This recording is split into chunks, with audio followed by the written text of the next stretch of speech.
So then later, I managed to capture a human trafficking fugitive that escapes from prison. That's a pretty big mouthful of a statement. While on trial release, I captured a federal human trafficking fugitive that escaped from prison. It's indisputable, it's undeniable, it's in the court record. The only reason it's in the court record is because we forced it there, because the DOJ lied, covered it up, said it never happened, drove a U.S. Marshal into so much fear that he was afraid he was going to lose his career if he stood up and told the truth. A United States Marshal feared the DOJ and the FBI and our shadow government, whatever the hell you want to call it, and lied for a year and a half. And finally, we got him to admit it, and we got it lodged in the record. You know what he said that I was afterward? A vigilante. The government, the actual government, came out and said, Mr. Evans is a vigilante. That's not true. I coordinated that with the United States Marshals. They actually made the arrest. I got the person to a location, and they actually arrested their person. That's not what vigilantes do, and even the judge in D.C. couldn't deny that.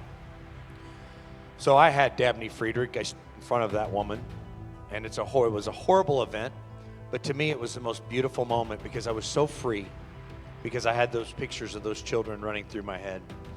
But then later, the FBI, after I had finished my prison sentence, came back to me, and they tried to make me work for them. They offered me $30,000 a month. Write that down, $30,000 a month. It's a lot of money. It was a lot of money. And when I said no, came the stick. You're familiar with the carrot and the stick scenario? Then came the threats that they could go to the AUSA. I lodged this in the record in a sworn declaration in the United States court in front of Judge Friedrich. You know what Judge Friedrich wanted to do? Hear no more about it, threw it out, and said take it up somewhere else in another court. Don't you find that interesting? Isn't this supposed to be the purveyor of justice, the person that is there to make sure that there's justice is served? But the only justice they wanted to serve is hanging us on the wall as the Maoists do. You, every one of you, have a duty to make sure this never happens again, just as I do.